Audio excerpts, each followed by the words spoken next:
అందరికీ thank you so much అండి. ఇక్కడికి వచ్చిన డైరెక్టర్లందరికీ అలాగే ప్రొడ్యూసర్లు వీళ్ళందరికీ కూడా థ్యాంక్ యూ సో మచ్. ఈ బోలాశంకర్ ఈవెంట్ని సక్సెస్ చేయడానికి వచ్చినందుకు. అన్నయ్య కొంచెం టైం తీసుకుంటాను. కొన్ని విషయాలు మాట్లాడుకుంటేనే కొందరు మనల్ని ఏమీ అనకుండా ఉంటారు, కాబట్టి మాట్లాడుకోవాలి. ఒక సాధారణ మధ్యతరగతి కుటుంబానికి చెందిన ఒక యువకుడు నేను సైనికుణ్ణి అవుతా అని చెప్పి ఒక యుద్ధ భూమికి బయలుదేరాడు.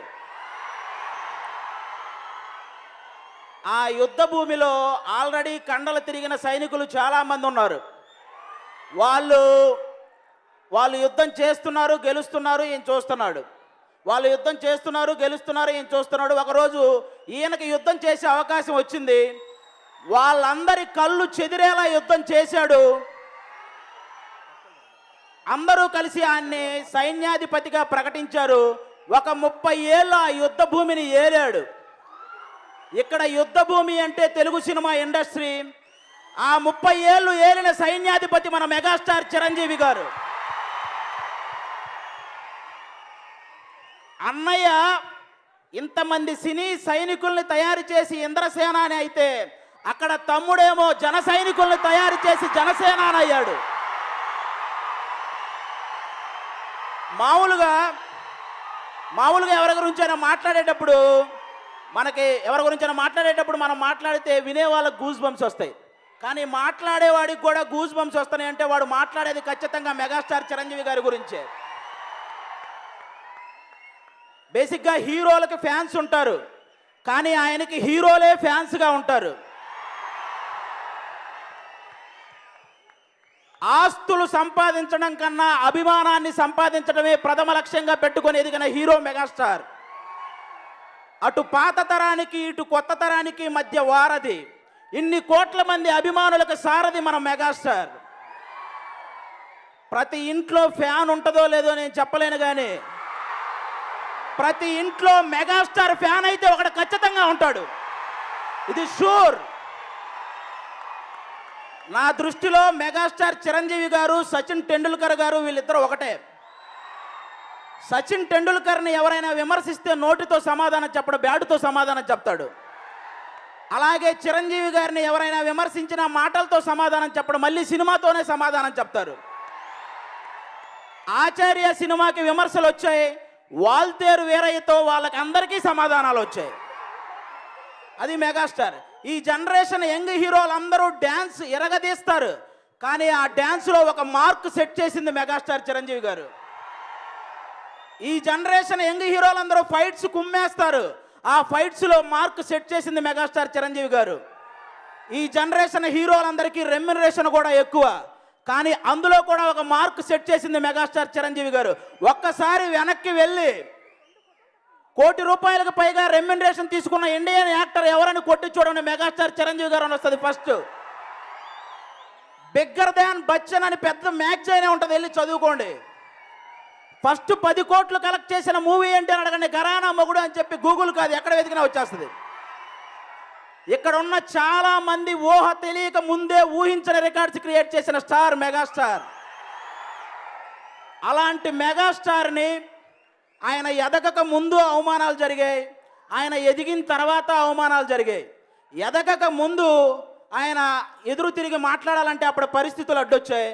ఎదిగిన తర్వాత అలాంటి వాళ్ళకి ఎదురు తిరిగి మాట్లాడాలంటే ఆయన సంస్కారం అడ్డొచ్చింది. అందుకే ఎవరిని ఎప్పుడు ఏమనలేదు మెగాస్టార్ చిరంజీవి, ఎప్పుడు ఎవరిని ఏమనలేదు.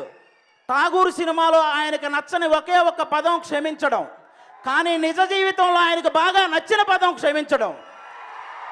చాలామందిని చాలా రకాలుగా క్షమించేశారు. ఒకప్పుడు ఆయన రాజకీయ ప్రచారం చేస్తుంటే వాడెవడో కోడిగుడ్డు విసిరాడు చిరంజీవి గారి మీద. ఒక్కసారి ఆయన కనుసైగ చేసుంటే ఆ గుడ్డు కొట్టినోడికి అక్కడే గుండు కొట్టేవాళ్ళు. క్షమించాడు.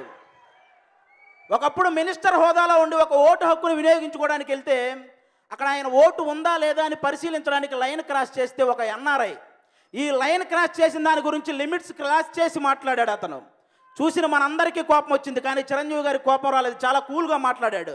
లైన్ క్రాస్ చేసిన విషయం తెలుసుకోకుండా అతను మాట్లాడాడు. ఏమయ్యా, చిరంజీవి గారి సినిమా టికెట్ల కోసం లైన్ క్రాస్ చేయటం కాదు, ఏమో తొక్కుకుంటూ నెట్టుకుంటూ వెళ్ళి మనం మరి టికెట్లు తీసుకుంటాం. చొక్కా చిరిగితే చిరంజీవి గారి సినిమా టికెట్ దొరికినట్టు, చిరగపోతే సినిమా టికెట్ దొరకనట్టు. అది మెగాస్టార్ రేంజ్.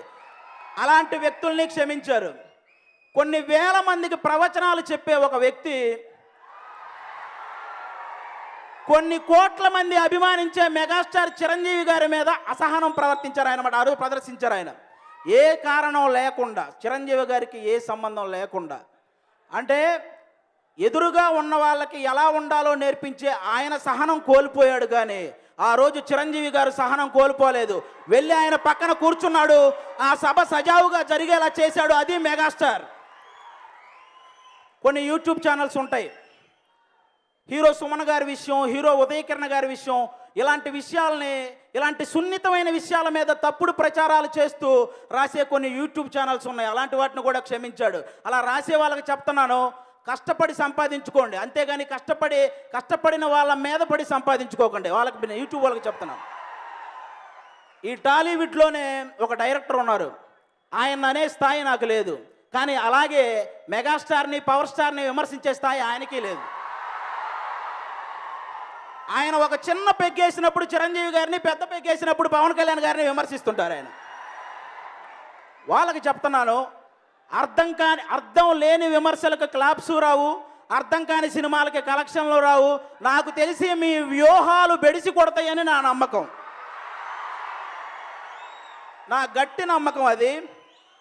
అదేవిధంగా ఏ ప్రభుత్వాలు అయితే చిరంజీవి గారి బ్లడ్ బ్యాంకుకి అవార్డులు ఇచ్చాయో ఆయన సేవను గుర్తించి, అదే ప్రభుత్వాలు ఆయన రాజకీయాల్లోకి వచ్చినప్పుడు ఆ బ్లడ్ బ్యాంక్ గురించి తప్పుడు ప్రచారాలు చేశాయి. అప్పుడు కూడా భరించాడు, క్షమించాడు. That is megastar. ఇవన్నీ ఒక ఎత్తు అయితే, ఇంకొంతమంది కొంచెం శాడిస్టులు ఉంటారు. వాళ్ళు ఎలాంటి వాళ్ళు తెలుసా? చిరంజీవి గారి వారసుడు రామ్ చరణ్ తేజ్ గారు, ఆయన చిరుత చిత్రం ద్వారా ఆరంగేటం చేస్తున్నప్పుడు కొంతమంది కావాలని ప్రతి ఒక్కడూ నోరెత్తి ఏదో ఒకటి మాట్లాడాడు. ఆ తర్వాత ఏదైనా సినిమా హిట్ అయితే అది డైరెక్టర్ వల్ల, ఫ్లాప్ అయితే రామ్ చరణ్ గారి వల్ల అని చెప్పి కామెంట్లు చేశారు. అప్పుడు వచ్చింది రంగస్థలం అని ఒక సినిమా. రంగస్థలం అని ఒక సినిమా అప్పుడు వచ్చింది. నోరెత్తిన ప్రతి ఒక్కరూ చెయ్యెత్తి జై కొట్టాడు. కామెంట్లు చేసిన ప్రతి ఒక్కరూ కామ్గా చూస్తుండిపోయారు. నేను ఇప్పుడు చెప్తున్నా, సచిన్ టెండూల్కర్ కొడుకు సచిన్ టెండూల్కర్ అవ్వలేదు, అమితాబ్ బచ్చన్ కొడుకు అమితాబ్ బచ్చన్ అవ్వలేదు, కానీ చిరంజీవి గారి కొడుకు చిరంజీవి అయ్యాడు.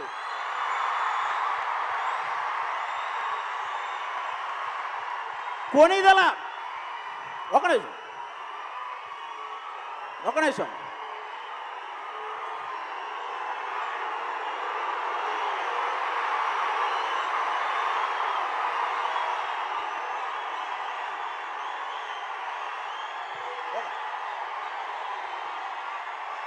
కొనిదెల వెంకట్రావు గారికి కొనిదెల చిరంజీవి గారు ఎంత పేరు తెచ్చారో, కొనిదెల చిరంజీవి గారికి కొనిదెల రామ్ చరణ్ తేజ్ గారు అంతకంటే ఎక్కువే పేరు తెచ్చారు.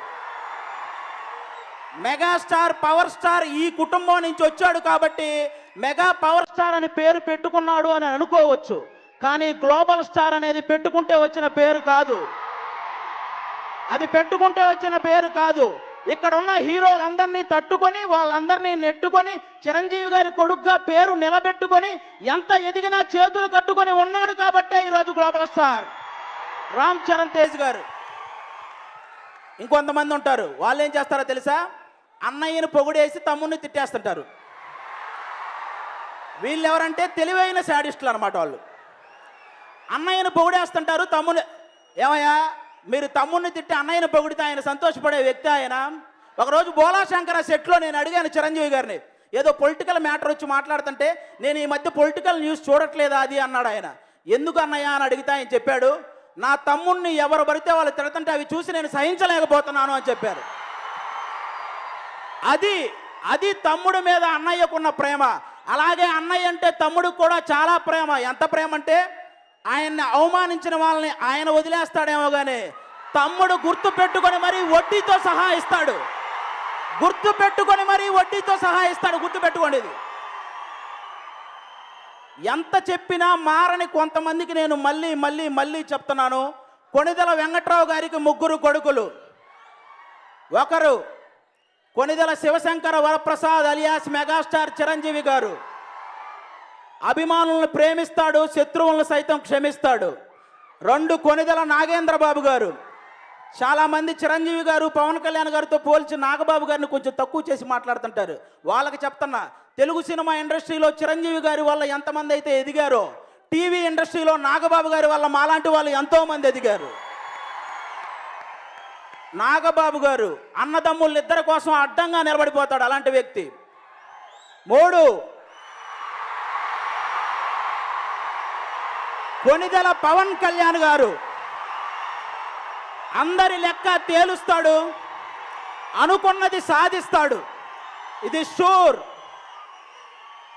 అన్నయ్య మంచోడు కాబట్టి ముంచేశారు, తమ్ముడు మొండోడు, ముంచటాలు ఉండవు, తాడో పేడో తెంచటాలే, ఇది షూర్, రాసి పెట్టుకోండి. ఇది వీళ్ళ ముగ్గురు డబ్బు మీద ఆశ లేని వ్యక్తులు, మంచి చేయాలనే ఆలోచన ఉన్న వ్యక్తులు. ఇలాంటి వ్యక్తుల గురించి తప్పుడు రాతలు రాసినా, తప్పుడు కూతలు కూసినా కుర్చీ మడత పెట్టి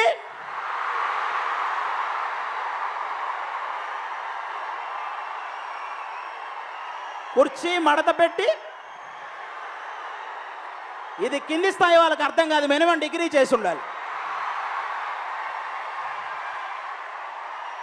అది జరిగిద్ది అనమాట.